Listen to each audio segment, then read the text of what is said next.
What's good, y'all? What's good? It's your boy Lomas is outside. I know I'm smiling. I know I'm smiling. I have to smile because I do need to appreciate that I have another opportunity to seize another day. I'm living. I hear the birds chirping. You hear them up there. It's a beautiful day. It's sunny. It's a fucking awesome day. And I'm thankful to be around to experience and enjoy it. And I know I posted up a video yesterday, and I was animated and I was having fun with it. In that situation, though, I mean, it was as serious as it was. The Cooper situation, the Cooper saga. It was serious, but it was very serious. It had very deep implications, which I'll connect to. But it wasn't. There wasn't a fatal ending. It wasn't like. And I was thinking about it. I'm like, man, I literally just posted up this video, and now I'm seeing the blow up of something else happen right on its tail. And I'm like, man, you can't make it up. You really can't make this up. It's that serious. It really is that serious. And that's really where I kind of want to expound on it, because really, it's not crazy anymore. It's not a stretch of conspiracy theory, or it's not a stretch of the imagination to believe that the actions of that woman in Central Park against that man, that was, of all things, bird watching, and it turns out he's like, not that it matters really, but it turns out this dude is like, Ivy League educated, Marvel Comics writer, bird enthusiast, and I believe he's LGBT too. So he kind of comes off, the persona, the image based on just those titles alone would come off as the guy that you think is, not non-threatening. Yet he's getting calls against him that way. So that just goes to show you, right? Now, in my analogy yesterday, I spoke about how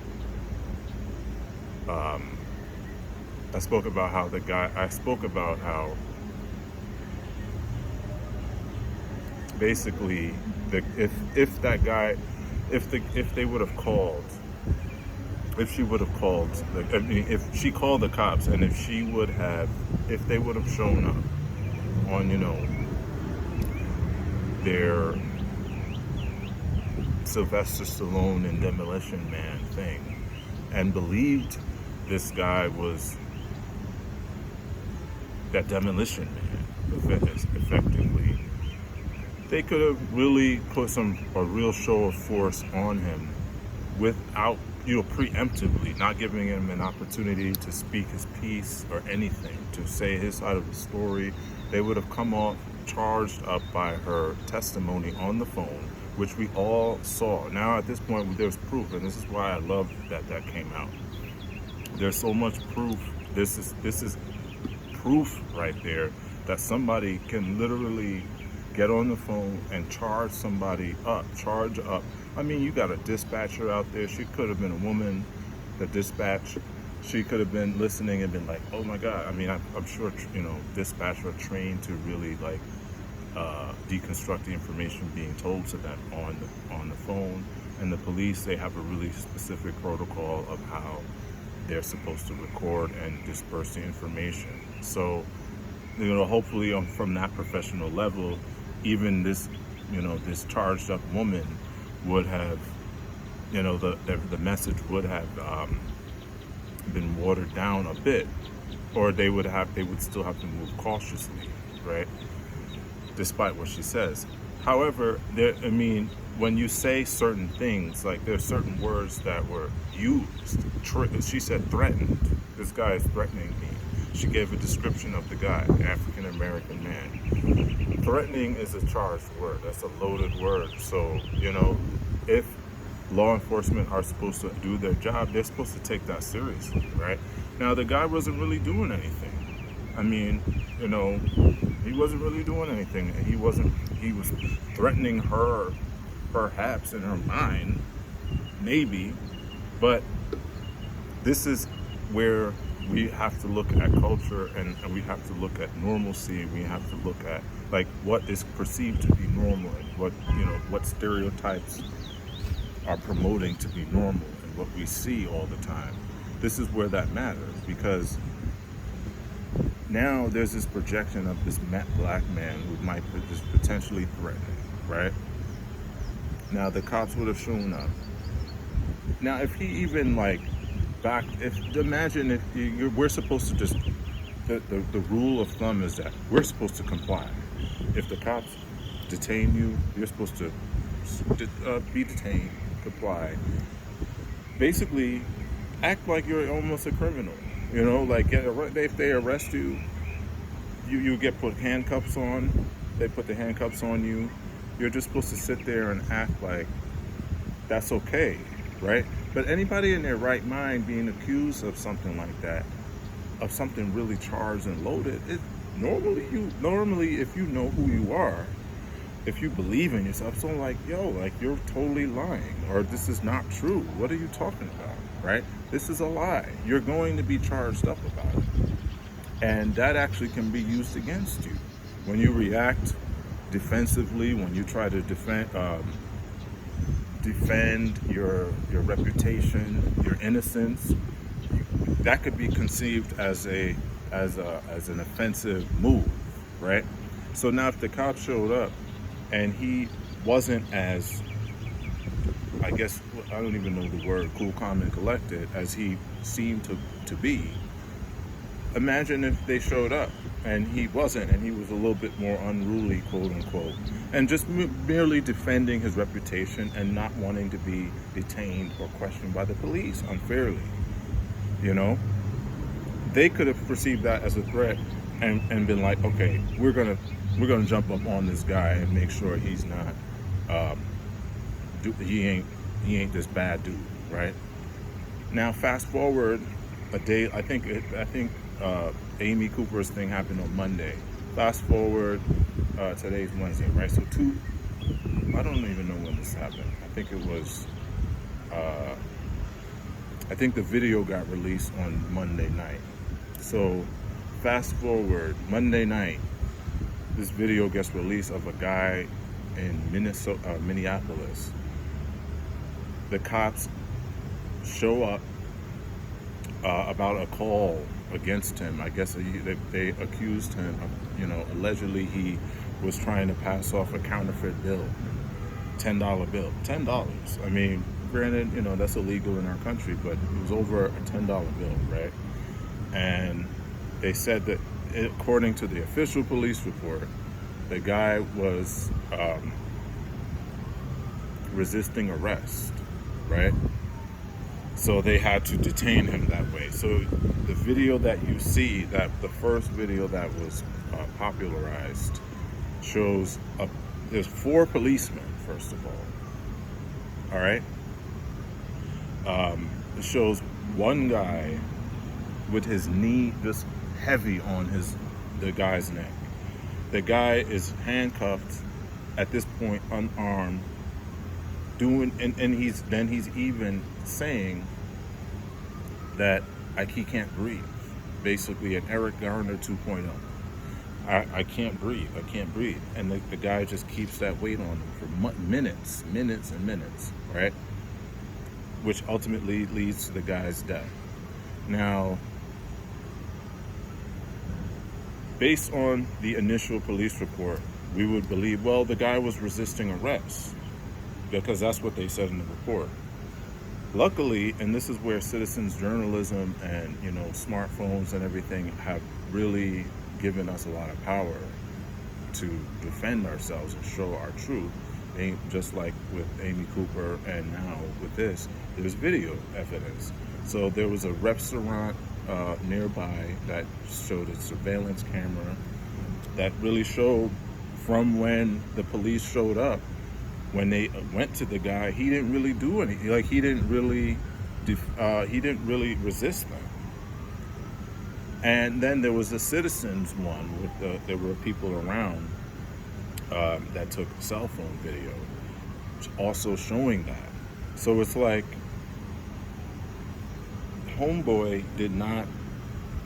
I don't even say Homeboy, because even use it as something I would say just to be light about it. But when you use the word homeboy in a context to describe a black man, it dehumanizes him the same way they use the word thug. So like this man, they still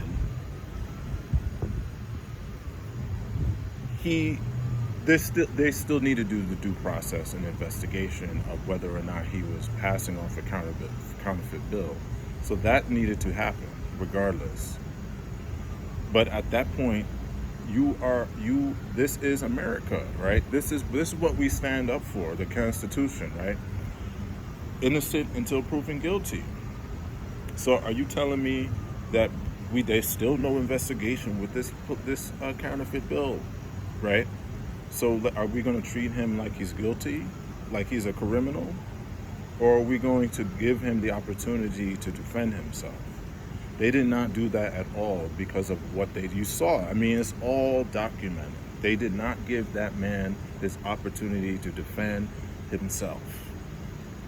And then you flip out. You know how they try. Now they're going to do this. They're going to like go behind, see what kind of reputation this man had in his personal life, which really doesn't matter in that situation because it's not relevant. Like they should treat every moment as if, unless the guy perhaps fit a description of a dangerous criminal, maybe you can do something like that.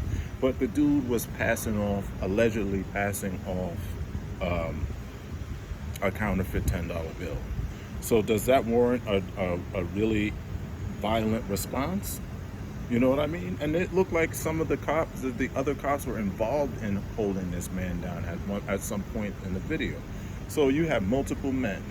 There were like 3 white guys and 1 Asian guy. Multiple men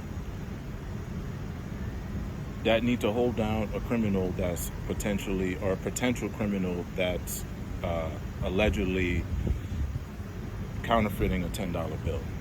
Lethal force. Now, and I was kind of torn because I'm like, damn, this just happened. I just put up a video, and now something even worse went down, and it's gonna almost water down what I was saying, which doesn't matter. I mean, like, what I say is what I say. It's spit in the wind. It don't matter what I really say, ultimately. But I did want what I said to kind of have some impact and have some meaning, right? And it's like, this just happened now, it just took the wind away from it. But when you really sit back and do some analysis of the 2 cases, they are totally related.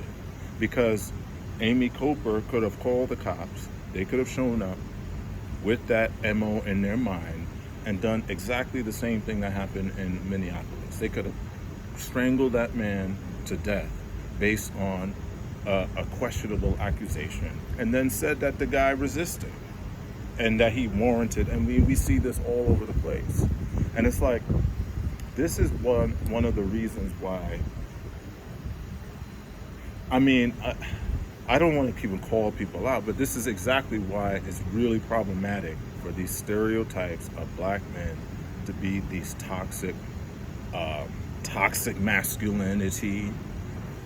Like pointing that toward us is actually really dangerous. So you have this broad sweeping accusation of men, and you include black men in there, not recognizing that black men actually will get treated worse by that accusation. Especially, I mean, if they're bad men, they're bad men. So hey, if they get treated badly, I guess, which is par for the course for their bad treatment of others, okay. But there's a lot of good men, a lot of good black men who get included in those accusations and that stereotype, and as a result, they bear the brunt of that negative stereotype. Look at what happened to Christian Cooper. This dude, again, he seems so non-threatening based on his persona, right? But he gets gobbled up right into that bad and toxic masculine stereotype, African American man. You know, this gentleman in Minneapolis, I mean, I don't know how they described him in the call, but I'm assuming that at some degree, at some level, these cops believe this guy to be a threat physically if they're going to act like that. So when you call, so this is where I have a problem. If you consider yourself an ally, which I kind of work, I don't want to use that. I want to use that term very loosely because I mean, you know, whatever, right? Then you have to see how you really have to take into account those sensitivities. If you really care about what black people, and I'm just saying black because I can't speak for any other communities but the one I'm in, right? Other people of color, quote unquote, they might have different experiences. I can't speak for them. I can only speak for me, right? And even me, as I'm a different, you know, black people are not a monolith either.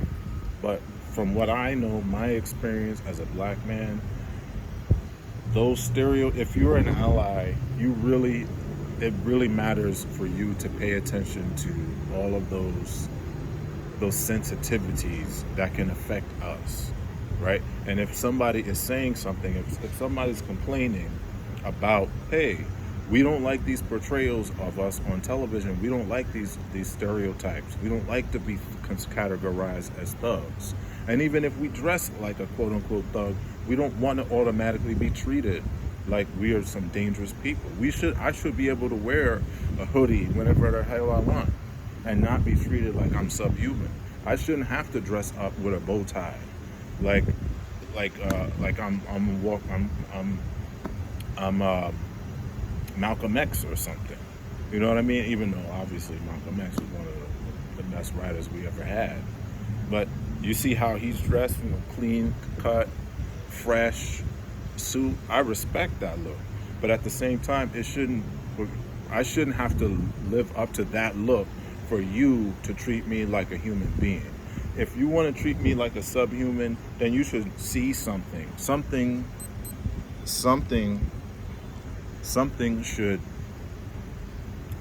should really, it should be really based on truth.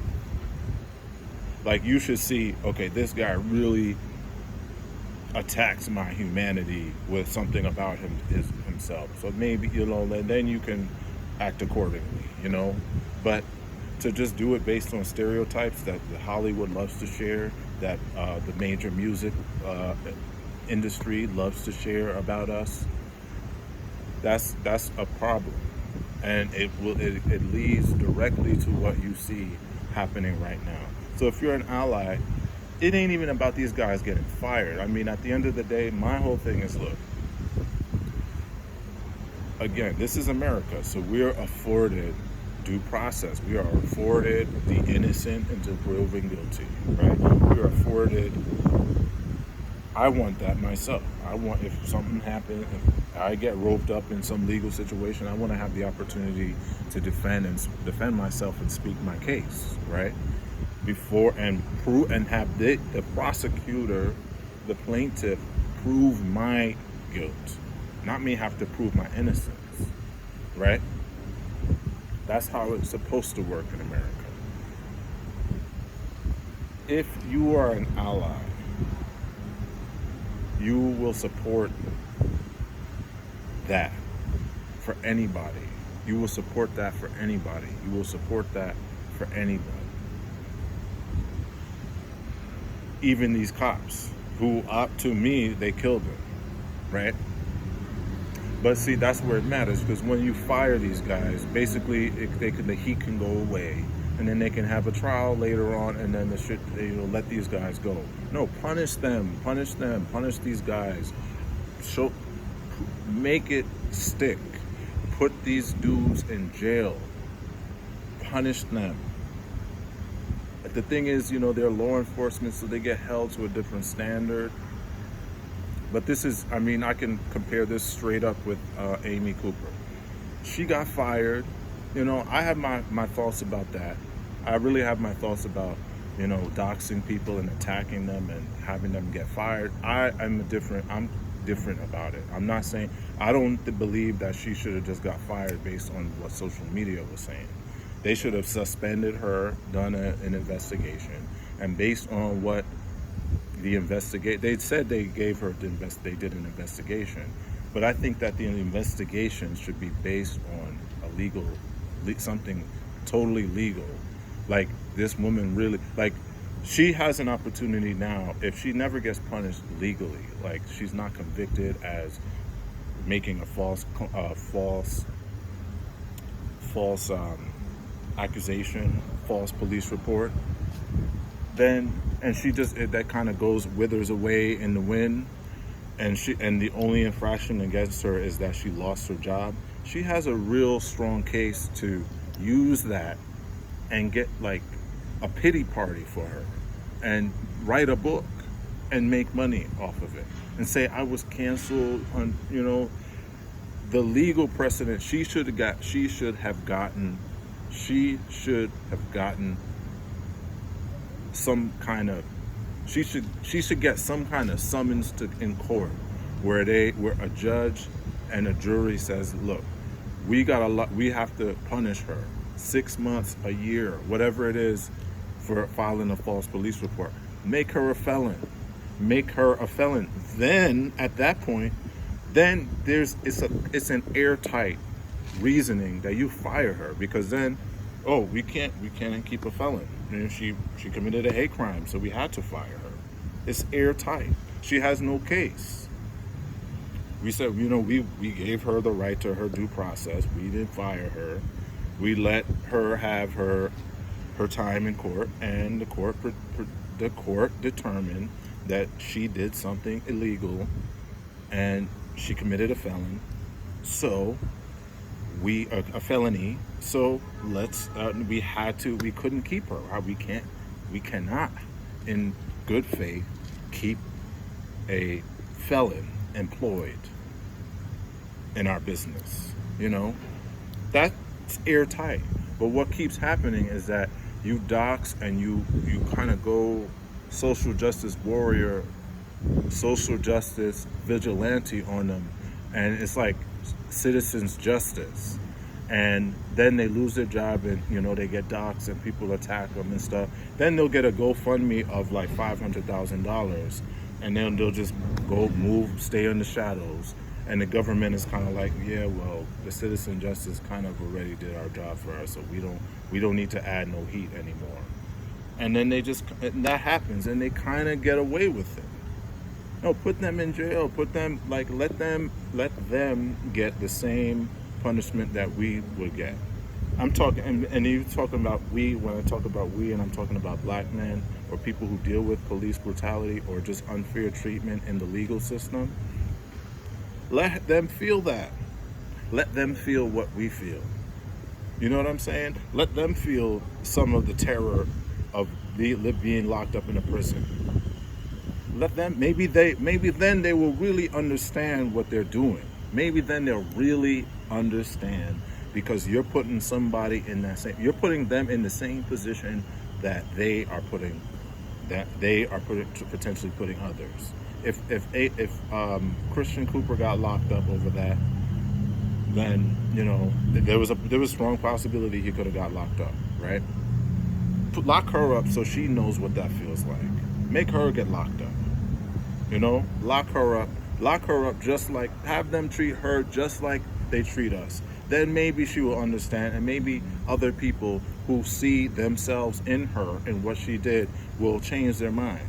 But beyond that, it ain't even about that allyship. Sometimes allyship, I don't know if that's a word, it's not necessarily about alliances either, because sometimes our own community contributes to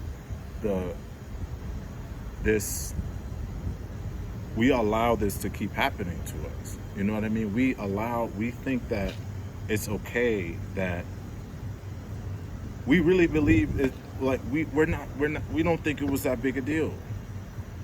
We really don't think it was that big a deal. They're like, I've seen people say, You're overreacting to that. But that could have led to that guy's death, the same way that this Minneapolis, Minnesota man died.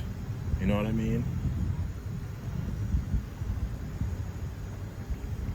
But I know, man. I feel like there's so much. I'm a jovial guy. I like to be fun. I like to have a good time, and I like to be positive as much as I can. But a lot of times you really look outside and you see what's going on, and you're just like, like, how can you be positive about all this? Like, how can you look out? How can you can, like, again, like, birds are chirping, sun is out. There's reason to be happy, right? And never forget that. But sometimes you really gotta be real about things, and you gotta look at reality for what it is. It's kind of it's real out here, man. It's real out here. It's real out here. And some people don't like to be shown. They don't like that. They don't like to see the reality. They like you to be just this jovial guy and only talk about positive things only.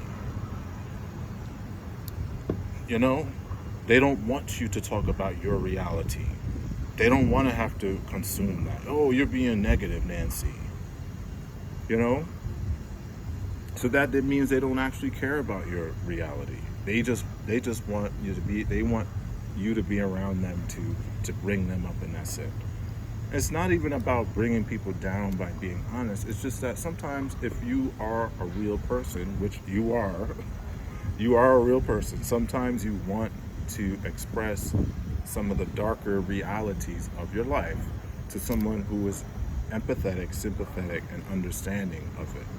And if you don't have that opportunity, especially with people who don't necessarily experience that themselves, then you feel trapped sometimes. And a lot of times those people who don't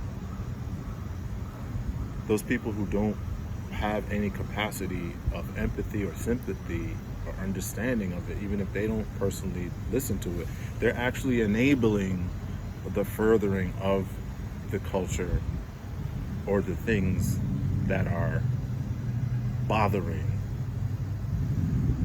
these people who want to complain. At some levels, it's not, being an ally is not even about going out there voting for somebody or going to some rally or really being expressive. You don't only have to do it that way. You can be an ally by just listening to somebody, just hearing them out, giving them an opportunity to express their truth, and really listen to who they are and what they're saying. Because at that point, you're giving yourself an opportunity to change it, even if you don't go overtly change it. You might see things, the world, a different way, and you might change your step based on what you found out.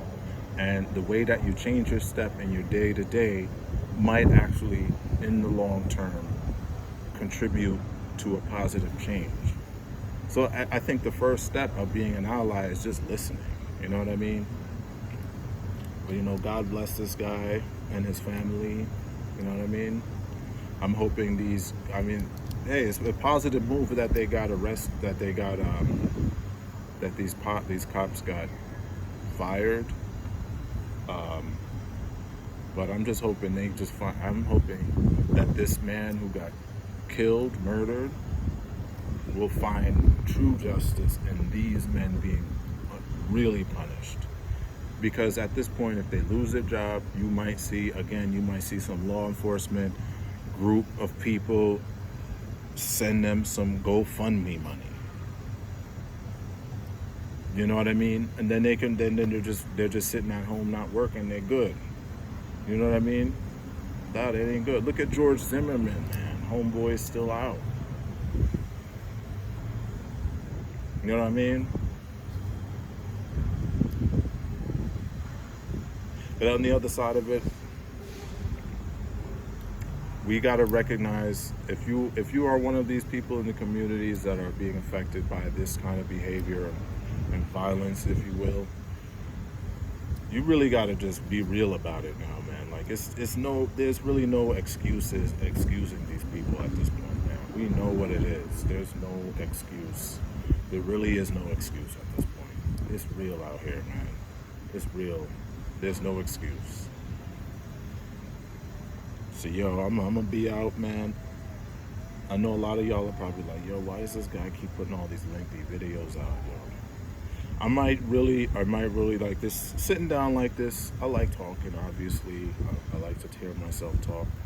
But I really thinking about turning this up, turning it into something a little bit more substantial, maybe just having, a back and forth, a one-on-one, or even bigger than that with other people, and putting it somewhere else, just because I do find a little bit of purpose in sharing my voice this way.